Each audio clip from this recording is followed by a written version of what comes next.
Welcome to the table, where God feeds the hungry, lifts up the excluded, and overturns injustice. From unlikely invitations to a promised wedding feast, Scripture reminds us that Jesus' table is a place of justice, generosity, and hope. This is the Tearfund Australia podcast. Come take a seat. Melody, we are at our second last table. That's a sad thing. I've enjoyed gathering around these tables. It's like a progressive dinner. Are we at dessert? Oh, we're at dessert, yeah. We just have, what's the final little tidbit? Like the after dinner mint? What's that called? Is there I want to say official aperitif, name? but it's not aperitif. No, that's the digestive. Digestive. It's the digestive. Yes. We'll get there soon next week, but we're at the dessert today. We are. And we get to hang out with Sam for dessert. Yes. And talking about the Emmaus Road, which I said last week doesn't sound like a table, sounds more like a road, but you think it's a road. There's a road somewhere in there. There's a road, there's a table. So tell me what happened. We are in Luke chapter 24. Yeah. Jesus has been crucified. Yeah. And people are left like stunned, grieving, confused, because they really thought things were going in a different direction.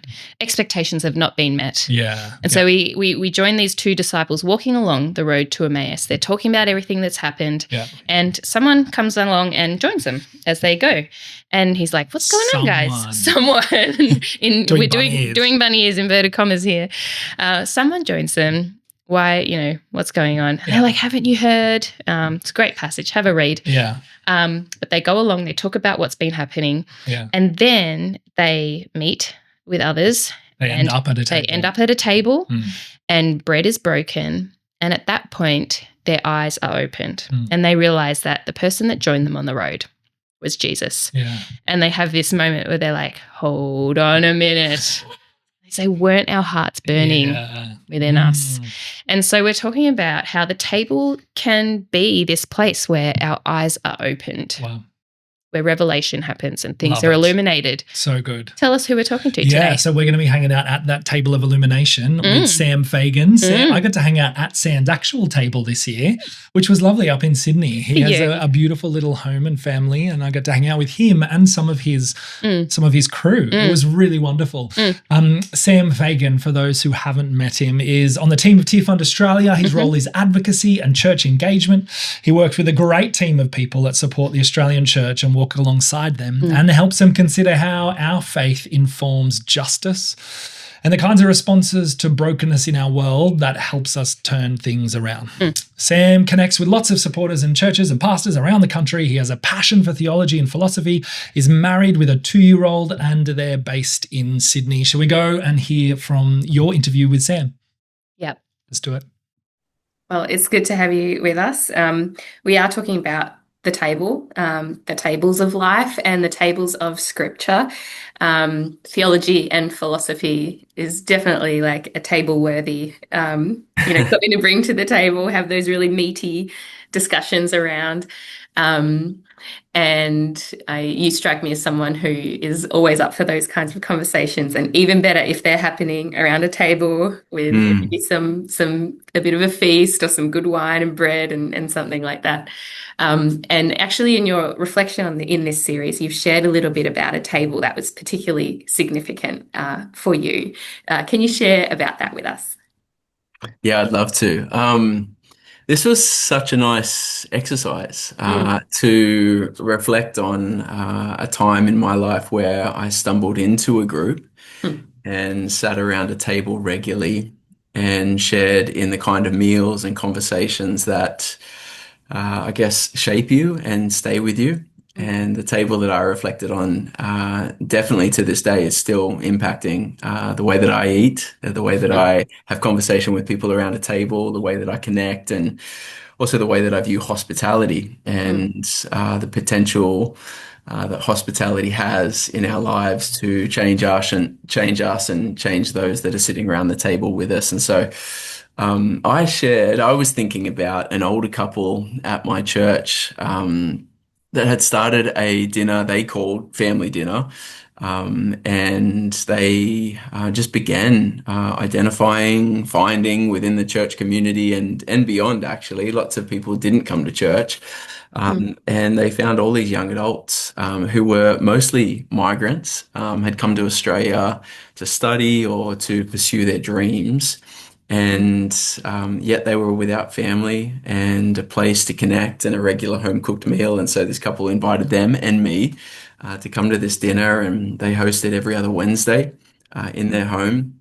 One of them would cook, and the other would kind of curate the space and set the table, and would create this really beautiful environment for the guests, all of us, to come into. And it's not like they had a lot either. It's not like they had a lot of excess, but they paid for the meal. And they served in this way every 2 weeks because they believed in hospitality and the way that it can be a conduit for connection, love, restoration. And it definitely was. And I think what made this space really special was their reverence for what the table could be and their intention towards who was sitting at the table. And the meal that was offered, the caring tone of the conversation that we had, was just really, really impacting. We were often talking about challenging life experiences that we had had, or social justice issues that we were passionate about, or big questions relating to God and faith that we were wrestling with. And so, yeah, it was really beautiful to reflect on that space and the way in which it shaped me then, but it's shaping me now as well, and the way that I extend that invitation to others at this season of life.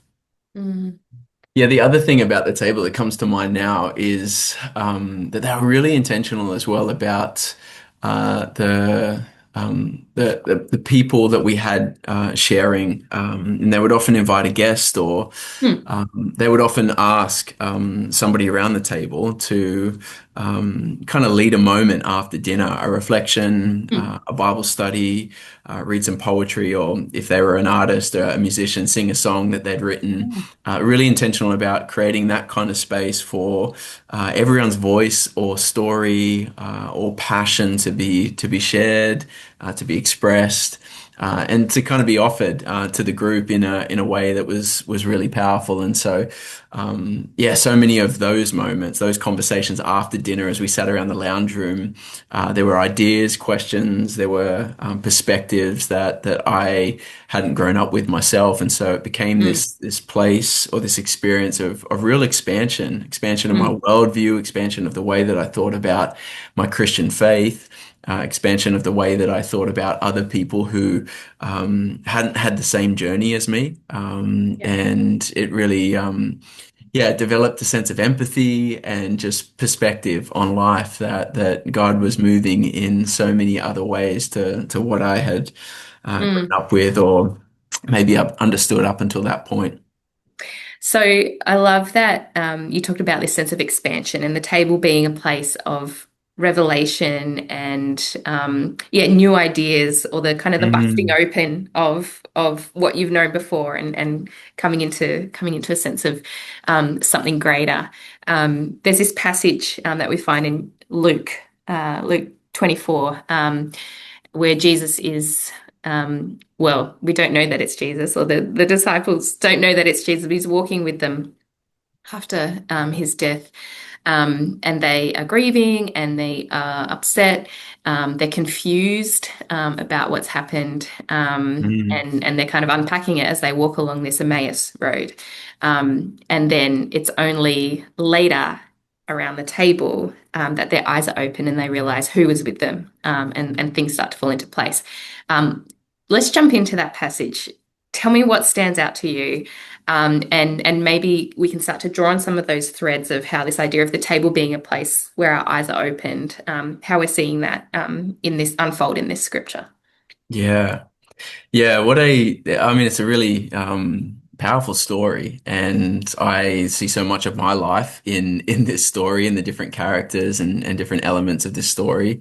I am the disciples walking along the road, not recognizing Jesus a lot in my life. I have found myself in that place of unmet expectations, of disappointment, of thinking things were supposed to happen this way, and they didn't. And I'm walking along in my own misery or just my own world with the blinders on. And I think that's what's taking place, or that's what becomes of this story is here is Jesus with them, and they don't even recognize. And I think largely because they had, a certain expectation of what God was going to do, and it didn't happen that way. It didn't happen their way. And so the disciples walking on the road to Emmaus, and then the breaking of the bread around the table really is this story of Jesus appearing in another form, or presenting in another form to the disciples, to the world, to you and me. And so when I think about the table, and particularly that table that I just described that I sat around, this table, or that table was a really new way of encountering God for me. And I think that's a big part of why it impacted me in such a deep way. Because this was a form, the table that I was sitting at was a form that was vastly different to the evangelical setting I grew up in. My expectations were set as a young kid growing up in an evangelical church.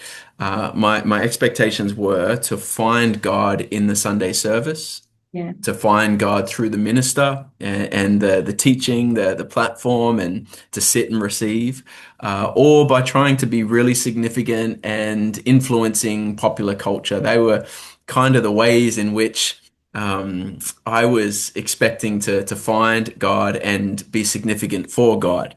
And yet here in this story, there is this breaking bread and this moment where Jesus reveals a different form to them, his presence, and a way in which their eyes are open that they weren't used to. And I sat around that table and broke bread regularly with people who did not look like me or think like me. And it transformed my worldview and revealed the power of communion, the power of the opportunity or the invitation we have to connect with one another in a loving way. And that act of communion, or that experience of communion with one another and with God is it's really that's the holy mystery. God choosing to make himself present to humanity by ordinary elements, the bread and the wine. And I think that's what was taking place. Jesus revealing this other form, Jesus making this statement of, hey, I'm in the ordinary moments, the mundane moments, the simple things, like don't miss me there as well. Like that's where I am wanting to reveal myself and wanting to help you understand more and more. Those ordinary elements like bread and wine, those ordinary elements like you and me. And so I really resonate, or I really connect with this story because, Jesus revealing himself through the breaking of bread, the ordinary breaking of bread, was so different to what the disciples expected. And that speaks to me because my life mostly is very, very ordinary. I'm very ordinary, and yet Jesus values that, and there is this significance placed on that, and I think that's so key. Breaking bread, it's ordinary, it's shared, it's a vulnerable act. That's me. I am the bread, you are the bread, and Jesus breaking bread is a statement to all of us that I've always been with you. I'm within you now, and I'm renewing you forevermore. And so, kind of riffing a lot on that story, but there's so many moments that stand out to me. And I also think about the poet Mary Oliver. She has got this phrase, or these few lines called Instructions for Living a Life. And she says, pay attention, be astonished, tell about it. And I think there's so much that parallels from her frame of reference there, or her instruction to this Yeah. story as well. Pay attention and be Mm, swept up in what God is mm, doing in this very moment, right here, mm, right now, mm, and then tell about it, share mm. it, express it, do your best to creatively respond in ways that, uh, Yeah. communicate that with others or allow others to experience the same thing. Yeah. So good. And that makes me think of that the phrase in this passage, the disciples say to each other afterwards, they're like, "Oh, weren't our hearts burning within us?" Mm. As they kind of are looking back, with the benefit of hindsight. Oh, yes, there was something about that guy we were walking with. So, what does it mean for us to pay attention to that burning of our hearts in our own faith? And maybe speaking particularly to what that means for those of us who maybe feel that sense of a burning heart when it comes to issues of justice. Mm. Yeah. I mean, I am just yeah, thinking about this now, I'm just how amazing that God created us like this. Mm, That on our faith journey, that it's not just all head knowledge. mm, It's not just this program. We're not robots that just fall in line and do the same thing. But there is this capacity within us to have a burning heart to a moment or an mm, experience that is unique or subjective to us, and then we get to respond to that and express what it means, express how we've received it, and create something beautiful and unique in the world that we're living in. So I am really grateful for that inclusion in this story. mm, That's a real key moment or line that is identified, is that the mm. disciples reflect and they notice, oh man, our hearts were burning and we weren't paying attention. We were numb. We were Yeah. distracted. We were expecting this, and this, and all along within us there was this feeling, this sense, this prompt, this intuition that God was here, and that we could have tuned in and given priority or emphasis to that sooner. And so, yeah, I really love that phrasing, burning heart, and I think it's so Mm, important for us on our spiritual journey, or our Christian journey as we follow Jesus, that we give attention to those moments, that we learn to mm, tune into those moments, that we recognize we have a capacity within us to experience life in a way where there's resonance. The mm, psalmist said, "Deep calls to deep," and I mm, think that's another way of putting this burning heart experience, is that there is something deep within me, my soul, or that inner place where God resides. That often throughout life, as I have conversation, as I connect, as I experience the world around me, there are often these moments where something like pings, where there's an mm, echo or a vibration. There is this resonance. The external world and my internal world are communicating or speaking to one another. And mm, I think they're moments that are important. mm, I think they're moments that we're called to give attention to. I found in my life that there are often the moments where something profound is taking place, where God is wanting to use me in a certain way, or communicate to me in a way that's going to be important for what's coming next, or for the way in which I can, I guess, experience God in my life and with one another. And so these are opportunities to be present and to reflect on the deeper meaning of things, to mm, think about what our soul might be communicating in mm, these moments as I feel a burning heart, mm, and what is the image of God within my authentic self trying to mm, be aware of in this moment. And so, yeah, as the story plays out on the road to Emmaus, this was a moment of revelation for the disciples. they became more aware of the presence of Jesus eventually. Yes. And that their expectations had limited what God was doing. Yeah. That God was actually trying to open their eyes and their hearts to a bigger story. Yeah. That was about the renewal of all things. That was about the kingdom of God, not one day when, but flooding into our lives in the present moment, into our world.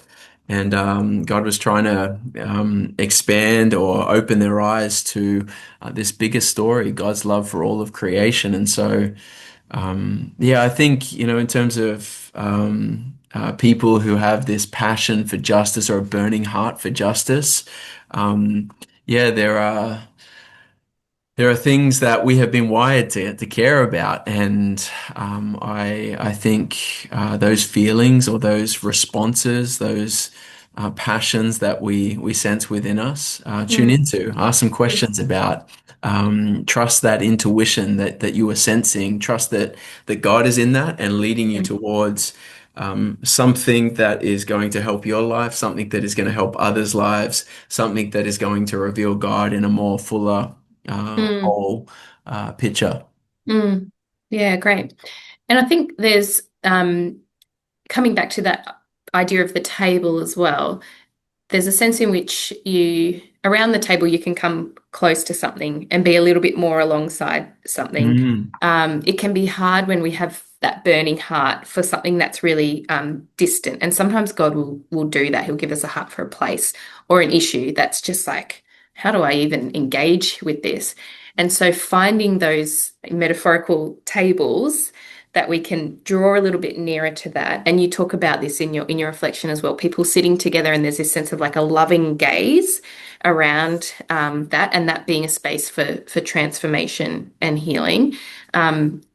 Yeah, what have you learnt about that? About, okay, the table and then the revelation, and then that it doesn't just stay a revelation, it becomes something that can transform as well. I think the table represents bringing things back into open, honest, vulnerable dialogue. I think the table represents bringing things back to, generous hospitality or sacrificial hospitality towards the world around us. And so, as we understand, or as there is more revelation, our invitation is to reflect on that, allow that to become something that changes us, something that stretches us or expands us, and then bring that back to that space or that table that we frequent often. And so, I hope that answers the question that you're asking. I think the other thing I would say, or that I've been thinking about in relation to the table and the world that we live in, is Carl Jung, the famous psychologist. He said this: loneliness does not come from having no people around you, but from being unable to communicate the things that seem important to you. And I think that is really highlighting the importance and the need of more tables of communion, more shared meals, more communities that really center the table as their way of being and their core practice. Because the table is opportunity to create an environment where people feel safe. And safety allows for vulnerability, and that vulnerability allows people to share what matters most, which are often the things that are painful or difficult to talk about. Disappointments, trauma, unrealized dreams, unanswered prayers. And I just think, in my life, as I reflect, what a gift to find a space where you know that you are safe to share those types of things. The very intimate parts of my story or your story, that upon hearing, we might expect people to turn away from us because they're the prickly parts of who we are, or the things that we might deem our shadow self, or our part of us that's a bit ugly, bit imperfect, and yet how miraculous to share that and be met by loving Mm, gaze or kind mm, words or compassion that mm, honors what you're experiencing or trying to process. And mm. so, yeah, I just see so much of Jesus' ministry that he modeled and invited us to replicate that kind of posture Mm. and the creation of those kind of tables or those kind of spaces in our life. Yeah, And yeah, I think that's why it's really important for our communities and the world that we're living in. We need more yeah. safe places to share the pain, to share the things that we are burdened by, and to meet one another with love and kindness. Can you speak to how you've maybe noticed or seen some of this playing out in your experience through Tearfund, your engagement with churches or with the communities that our partners are working with around the world? Yeah, yeah, quite a few moments that I have seen this exchange Mm, take place between people and um, moments of honesty and openness that we're talking about happen at the table, but I've mm, seen happen through our activity with action groups. We hear so many comments and stories of people talking about really difficult topics where there's mm, lots of varied opinions, and with those opinions, there's lots of emotions, and yet the table is a conduit for connection and greater understanding and greater compassion mm, for one another and those issues, the complexities of those issues. I'm thinking about our Just Leadership cohort, a whole lot of young people, young and emerging leaders have been meeting regularly and committed to really taking up this kind of conversation with one another, coming together frequently and considering some of the bigger issues that are happening around the world, their place in it all, and what that might be. But there's a story from a trip that I was privileged to take with Tearfund just mm, this last year, and I got to go to India and be there for one of our long-standing partners, Epicor, was celebrating. I think it was 45 years of the integral mission program that they have been running, where they train community leaders, social mm, workers, pastors from all over India. They have been running this program for that long, wow, and cohort after cohort after cohort have come through, mm, learned about integral mission, which is my summary, mm, this holistic approach to community development and to ministry that mm, sees the whole person as a mm, part of a whole family, as a part of a whole community, as a part of a whole society, and really tries to approach things in that way. And so, yeah, these people have come and learnt and gone back, and we got to be there and meet the Epicor team and meet a lot of the participants and the graduates and hear their stories. And then we got to go out to some of the villages, and we were in really regional, remote parts of India, and there are a couple of villages that Epicor are supporting. And I just heard this comment over and over again that stuck with me, and I'm there feeling like I'm in another world from where I've come from and grown up, and mm, it's yeah, every moment, every day is really changing me. Sensory overload in India, and just feel so privileged to see and to sit with these people and have conversation. And um, in all of the villages we went to, we got to ask some questions about the experience that the people had had with Epicor and life before, kind of time with Epicor. What were some of the challenges? What's happened since, or what have they implemented? And then how have things changed? And what are they believing for the future and for mm, the next generation? And we heard these beautiful hopes and dreams and really practical ways that people have taken initiative and seen the development work like transform their whole community. But the comment that stayed with me is that at the end of our conversations, multiple people said to us, "Oh, thank you for coming and listening to my story." mm, And I was so impacted by that because um, over and over again, I was thanked for listening to their story, and yet I was like, no, thank you for telling me your story. It's it has so enriched my experience here. Mm, It's gave me greater understanding of your life and what you're going through, and also your faith and how that plays out for you. And I really think, my experience there in India just kind of highlights the beauty and the value of what we have to share with one another, mm, and our stories as the greatest or the most valuable thing that we can offer the person sitting across from us, but also the most valuable thing that I can receive. mm, Out of all the things that you could offer me in this moment, like your personal story, your lived experience, your highs and lows, what a privilege to sit and to be told mm, some of the more intimate details of a person's life, mm, and the way in which they have overcome, or the way in which they have grown in resilience or capacity, the way in which that they have prayed and heard God, or seen God respond and answer, or maybe haven't seen God respond and answer, and yet they are still praying that prayer.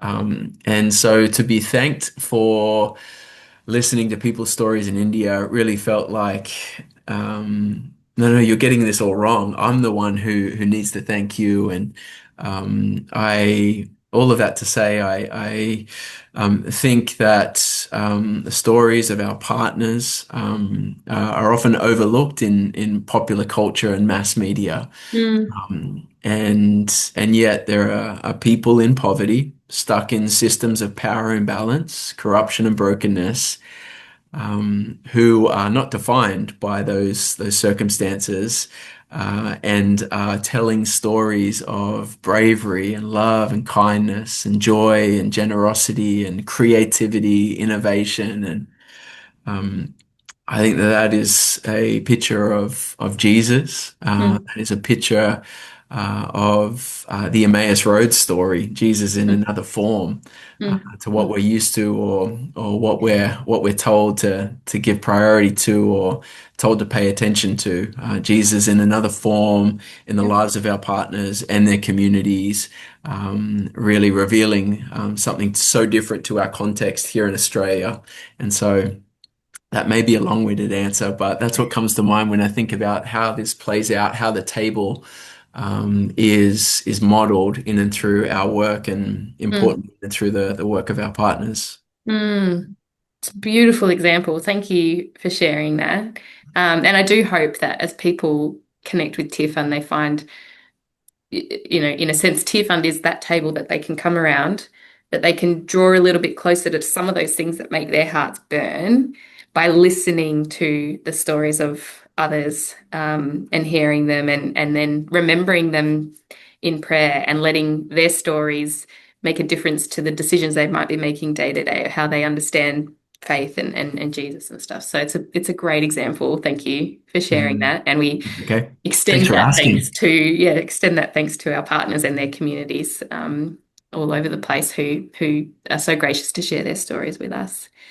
As we bring this to a close, Sam, I wonder, we're in the season of Lent, and Lent is a time to maybe be still, listen, pay attention. We've talked about that.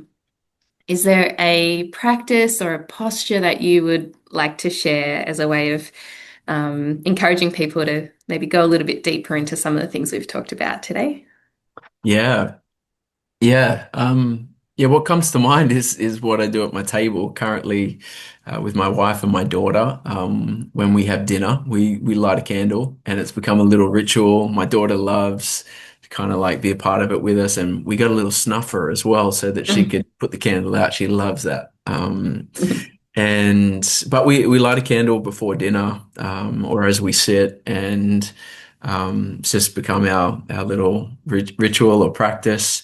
Sometimes there's intention around the candle. Other times it's just because it's what we do and it's pretty. But my encouragement to those listening and to our supporters during Lent would be to make the lighting of a candle at your meals something that you practice and something that you put intention to. Mm, Candles can be symbolic of the inner flame, the mm, authentic self. or the illumination of God in our lives. And I want to encourage people to light a candle with intention for someone you love and thinking about them, wishing well of them, maybe saying a prayer for them as you light the candle, or someone in need in your community, or one of our Tearfund partners. Maybe there's a story or there's a particular partner around the world that has resonated with you over time, or this Easter you've discovered them. Light a candle for them. Hold them in your heart as you share your meal. Be mindful of them. Say a prayer, and practice that throughout Lent as you break bread and have meals with those you love around your table. Light that candle and be mindful of those that aren't at your table in this present moment. What a tiny and lovely and beautiful little rhythm to begin to practice, right? To light a table, to set it on fire, to light a candle, perhaps on top of a table, rather than the table itself. Safety first. Safety first, really important. To light a candle as a moment to intentionally gather around, and it takes us back to that creating meaning that we're talking about with Renee, right? Yes, a few episodes ago. I just loved that little activity, and that for him it's about kind of intentionally saying this is an important thing, this is a moment, which then so much on the back of that, of what he was talking about, was the idea of kind of paying attention in the ordinary moments of our life, of opening our eyes up to see the ordinary as full of extraordinary. What did you notice?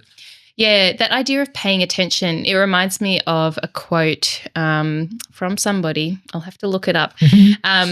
But it talks about attention being the highest form of devotion. When you love something, you pay attention to it. And so where our attention is, that's what we're devoted to. That's what we love. And it's a way that we can actually show that love and care towards someone else, is by giving them our full attention. And that's hard to do, as we've talked about in previous weeks. We're in this fast-paced world, or in this scrolly neural pathways kind of thing, and really giving attention to somebody as a way of like sharing humanity, as a way of showing respect and love is a challenge. It is. I love that we see this in Jesus, though.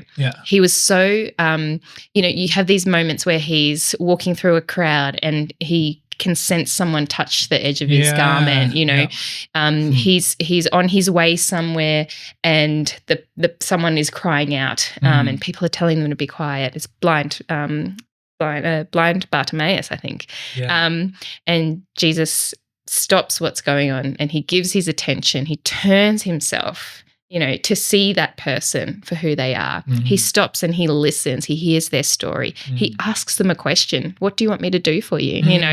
And so we see it so beautifully in Jesus. It's not hard for each of us to do. No. It doesn't have to be. But it just takes us out of our it takes us out of our intention for our day, our intention for I've got to do this, be this, etc. So because it breaks us out of that, we don't want to run with it, right? We've got to be open to interruption.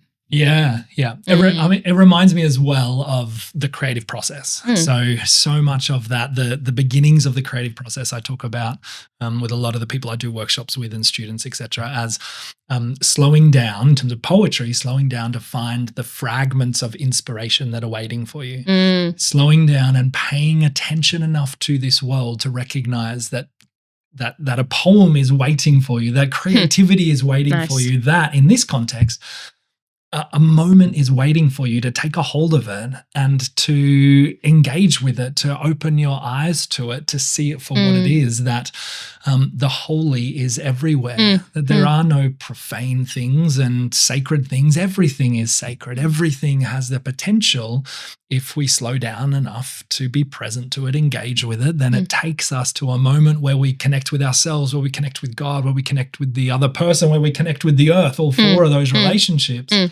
But it's the intention again. It's the intention and attention, as we're saying. Like it's that choosing to, in the midst of all that we're doing, to slow down. And there's a beautiful quote by G.K. Chesterton who says, our perennial spiritual and psychological task in life is to take those things that have become unfamiliar to us because they've become so familiar to us, to make them kind of unfamiliar again. And in other words, like, we live our lives, and those things that we're just constantly used to, life has become familiar to us. But because it's become so familiar, like our loved ones, right? We live with them. They become so familiar to us. They start becoming unfamiliar because we don't stop and slow down, look our loved ones in the eye and say, I see you and I notice that this is what's happening, or whatever it might be. And I think this is the call for this. I can just imagine Jesus, as you're saying, slowing down and being present in the moment and taking those things that have become unfamiliar because they're too familiar, saying, let's look at this again. Let's look at it again and look at it again. I talk about often in my creative classes as well, that one of my spiritual practices and creative practices for a long time was I took a magnifying glass around with me. Once a week I'd go for a walk and I just use this magnifying glass to look at the world again, because it had become too familiar to me, to see it anew, to see it in a different way, through a different lens, literally.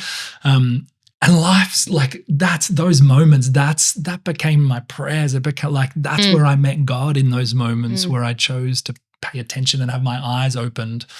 And I think that's what this is offering us. Yeah.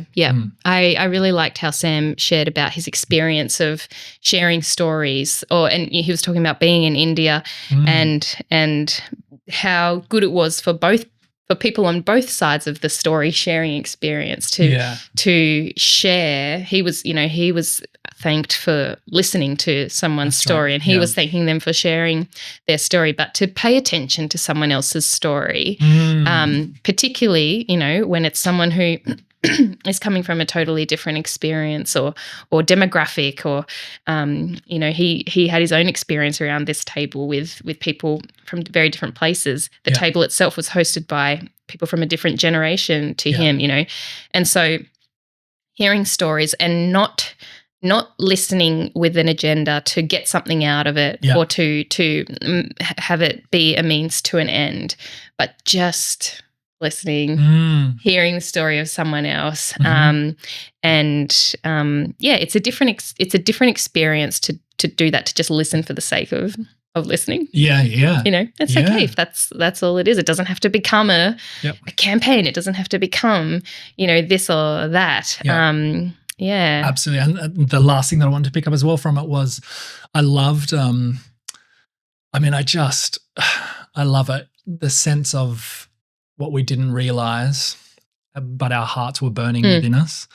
Like that moment, there's something, I think it's a very unique moment in the scriptures. There's not many others that really go into that kind of emotive thing that is happening. Didn't we know that something was burning within us? And I think learning to, and maybe again the CTA, the call to adventure, is perhaps we can learn to recognize those moments a lot sooner rather than later. The table is when they recognize it. Didn't we feel that? But what if in the moment we could be going through our lives and being present enough in the midst of our lives to say, there's a moment here. There's an invitation from God here. There's a stirring for me, for either for me or for someone else I'm gathering with, whatever it might be. There's a moment for me to write a poem for someone. There's a practice that I do every single week is I write a poem for somebody and I give it to them as a gift. What's the moment where instead of later looking back in hindsight and going, I missed it, can we pay more attention in the moment, that we can go, here's something that I can give to this person. So perhaps that's a great call to adventure in the moments of your life, some way to grab a hold of your attention, firstly, to then be intentional about speaking in or gifting or whatever it might be. Yeah, sounds good. What a delicious dessert. Delicious dessert. And then next week we're going to move to our digestif, is that what we said? Yes. Where are we headed for our last meal together? We're headed around a table. I got to sit down at a table with my friend Naomi Chua. Naomi, great. Naomi, she's based in Melbourne. She's a longtime friend of Tearfund. And she is talking about a table that may be less familiar to people in the scriptures. It's at the very, very end of the book. Oh, okay. As in Revelation. Revelation. Is there a table in Revelation? There is. Cool, okay. Yeah. I'll look forward to that. It's going to be good. Great. Good. Thanks for joining us. Thanks, everyone. See you next week. Thanks so much for listening. This podcast is brought to you by Tearfund Australia, a movement of Christians working in partnership to end poverty and tackle injustice. Wherever you're listening, please like, subscribe and share. For more resources, stories and ways to engage, visit tearfund.org.au.